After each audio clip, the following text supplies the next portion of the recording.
হুমায়ুন আহমেদ চলে যাওয়ার পরে অনেককেই আমাদের দেশে দেখলাম বইমেলাতে নিজেরা ওই হুমায়ুন আহমেদ হয়ে উঠতে চান।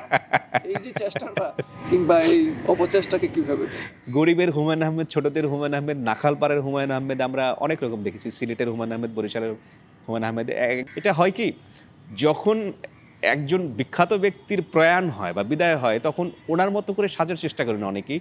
আপনার নিশ্চয়ই মনে আছে 90 দশকে সালমান শাহ মরে যাওয়ার পর অনেক নকল সালমান শাহের আবির্ভাব হয়েছিল।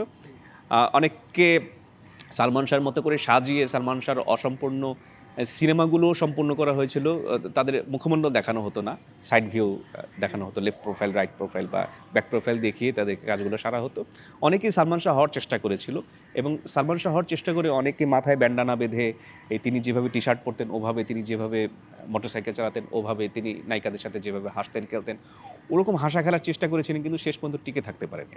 হুমায়ুন আহমেদের শুধু মৃত্যুর পরে না, হুমায়ুন আহমেদ জীবিত থাকাকালেই অনেক ভণ্ড হুমায়ুন আহমেদের আবির্ভাব হয়েছিল। জনপ্রিয় যে কোনো নায়ক গায়ক, যে কোনো নেতার আমলেও অনেক সময় ভণ্ড মানে তার নকল করে অনেকে ইয়ে করেন।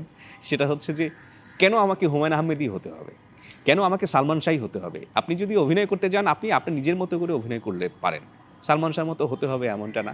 আপনি উপন্যাস লিখতে চাইলে নিজের মতো করে লিখলেই হয়, গরিবের হুমায়ুন আহমেদ হওয়ার দরকার নেই। হয় কি, যাদের মেধা নেই তারা আসলে একজন প্রতিষ্ঠিত মেধাবীকে নকল করে তার মতো করে ওই কাক হয়ে ময়ূরের পুচ্ছ লাগিয়ে কিছু গুচ্ছ চেষ্টা তারা করে থাকেন এবং এই তুচ্ছ মানুষগুলো একটা সময় ঝরে পড়ে যায়, এগুলো থাকে না আসলে। যেমন আমি তো সৈয়দ আবুল মকসুদ হওয়ার চেষ্টা করতে পারতাম, আমি আব্দুল গাফফার চৌধুরী হওয়ার চেষ্টা করতে পারতাম, এমনকি আমি হুমায়ুন আহমেদও হওয়ার চেষ্টা করতে পারতাম, তিনিও তো কলাম লিখতেন একটা ধরনের। কিন্তু সেটা না করে আমি নিজের একটা ধরন বের করে নিয়েছি।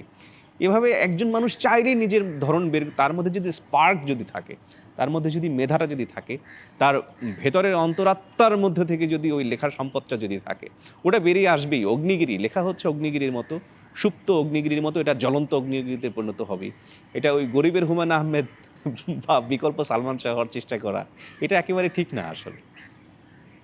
সাধারণত একাধারে ভালো লেখকও এবং জনপ্রিয় লেখকও যারা, তাদেরকে আমি শ্রদ্ধা করি বেশি।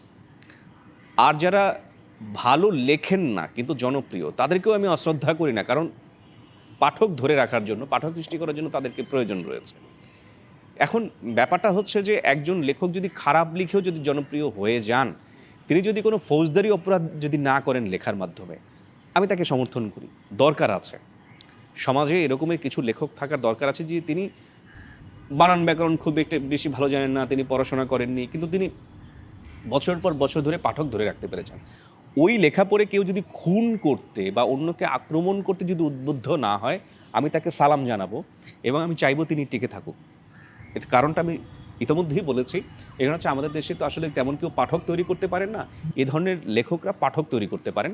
তিনি যদি কোনো ফৌজদারি অপরাধে যদি পাঠকদেরকে উদ্বুদ্ধ না করেন, আমি মনে করি যে তাদেরকে টিকিয়ে রাখা আমাদেরই দায়িত্ব। একটা উদাহরণ আমি দিতে পারি, সেটা হচ্ছে সিনেমা হলগুলোকে টিকিয়ে রাখার জন্য বিদেশি সিনেমা কিন্তু আমাদের দেশে আনাটা খুব জরুরি হয়ে পড়েছে। আমাদের দেশে সিনেমা দিয়ে টিকিয়ে রাখা যাচ্ছে না।